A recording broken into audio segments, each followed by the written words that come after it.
نحمده ونصلي على رسوله الكريم اما بعد بسم اللہ الرحمن الرحیم السلام علیکم ورحمۃ اللہ وبرکاتہ۔ عورتیں نماز تراویح کیسے پڑھ سکتی ہیں؟ عورتوں کی نماز تراویح پڑھنے کا طریقہ کیا ہے؟ نماز تراویح کی نیت کیسے کرنی چاہیے؟ نماز تراویح میں کون سی صورتیں پڑھی جائیں گی؟ ان تمام سوالات کے جوابات جاننے کے لیے ویڈیو کو آخر تک ضرور دیکھیے گا۔ محترم ناظرین، تراویح کی نماز جس طرح مردوں کے لیے پڑھنا ضروری ہے، اسی طرح عورتوں کے لیے بھی اس نماز کو پڑھنا ضروری ہے۔ بہت سی خواتین اس غلط فہمی کا شکار ہوتی ہیں، وہ یہ سمجھتی ہیں کہ شاید تراویح کی نماز صرف مردوں کے لیے پڑھنا ضروری ہے، عورتوں کے لیے اس نماز کو پڑھنا ضروری نہیں ہے، حالانکہ یہ بہت بڑی غلط فہمی ہے۔ یاد رکھیے گا، تراویح کی نماز سنت مؤکدہ ہے، بغیر کسی شرعی عذر کے اگر اس کو چھوڑ دیں گے تو گنہگار ہوں گے۔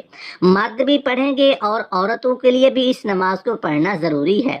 اگر عورتیں اس نماز کو بغیر کسی شرعی عذر کے چھوڑیں گی تو گنہگار ہوں گی، اس لیے عورتیں بھی اس نماز کو ضرور پڑھیں۔ اب مسئلہ یہ ہے کہ مرد حضرات تو مساجد چلے جاتے ہیں جہاں پر باقاعدہ تراویح کی نماز جماعت کے ساتھ ادا کی جاتی ہے، لیکن خواتین گھر کے اندر اس نماز کو کس طریقے سے پڑھیں؟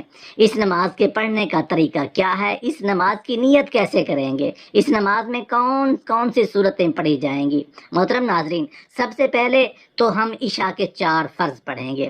عشاء کی نماز کے 4 فرض پڑھنے کے بعد پھر ہم 2 سنت مؤکدہ سنت ادا کریں گے، پھر 2 رکعت نفل پڑھیں گے، اس کے بعد وتر نہیں پڑھیں گے، پھر 20 رکعت تراویح کی نماز ادا کی جائے گی۔ 20 رکعت تراویح کی نماز پڑھیں گے، 2 رکعت کر کے پڑھیں گے۔ اگر آپ 4 رکعت پڑھتی ہیں تو تب بھی کوئی حرج نہیں ہے، نماز ہو جائے گی، لیکن بہتر یہی ہے کہ 2 رکعت کر کے پڑھی جائیں۔ تراویح کی ہر 4 رکعت کے بعد تراویح کی تسبیح یا دعا پڑھیں گے۔ اگر آپ کو دعا زبانی یاد نہیں تو آپ اس کو دیکھ کر بھی پڑھ سکتے ہیں۔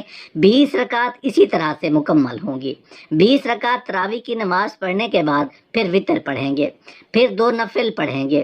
محترم ناظرین، اب مسئلہ یہ ہے کہ ان 20 رکعتوں میں ہم نے کون سی صورتیں پڑھنی ہیں؟ اس کے لیے کوئی خاص صورتیں نہیں ہیں، یہ ضروری نہیں ہے کہ یہ صورتیں پڑھی جائیں گی۔ جو بھی آپ کو قرآن پاک آتا ہے، کوئی صورتیں آپ کو آتی ہیں، 10 صورتیں آتی ہیں 10 پڑھ لیں، 5 آتی ہیں 5 پڑھ لیں۔ جب وہ صورتیں ختم ہو جائیں اور تراویح باقی رہتی ہے تو ان صورتوں کو دہرا لیں، تو اس میں کوئی حرج نہیں۔ اگر آپ کو صرف 4 صورتیں آتی ہیں، یعنی چاروں کو لاتے ہیں، تو تب بھی آپ کی نماز بالکل آسان طریقے سے ادا ہو جائے گی۔ یعنی 2 رکعتوں میں آپ نے 2 کل پڑھ لیے، اس کے بعد پھر 2 رکعتوں میں پھر 2 کل پڑھ لیے، اس طریقے سے 4 رکعت بھی ہو جائیں گی اور 4 کل بھی ختم ہو جائیں گے۔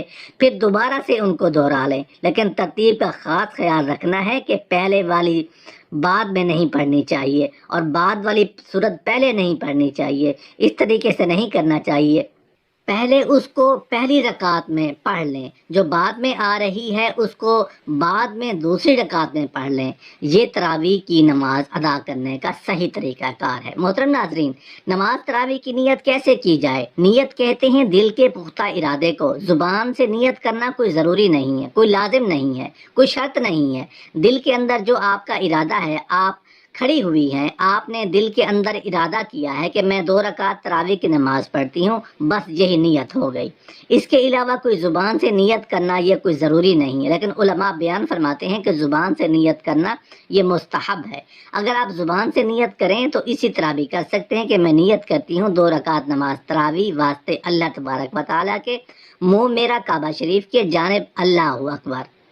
یہ طریقہ ہے نیت کرنے کا زبان سے، لیکن کوئی ضروری نہیں۔ 20 رکعت ختم ہو جانے کے بعد پھر پڑھیں گے، دعا پڑھیں گے، دعا کرنے کے بعد پھر وتر کی نماز پڑھی جائے گی، کیونکہ ہم نے پہلے وتر کی نماز نہیں پڑھی تھی۔ پھر چاہیں تو آ کے نفل بھی پڑھ سکتے ہیں، چاہیں تو نہ پڑھیں، وہ آپ کی مرضی ہے۔ وتر پڑھنے کے بعد آپ کی نماز ختم ہو جائے گی۔ یہ نماز تراویح ادا کرنے کا بہترین اور صحیح طریقہ ہے۔ اللہ پاک سے دعا ہے کہ اللہ پاک تمام مردوں بشمول عورتوں کو نماز تراویح پابندی کے ساتھ پورے ماہ رمضان میں پورے اہتمام کے ساتھ ادا کرنے کی توفیق عطا فرمائے اور ماہ رمضان کی برکتوں اور رحمتوں کو سمیٹنے کی توفیق عطا فرمائے۔ آمین یا رب العالمین۔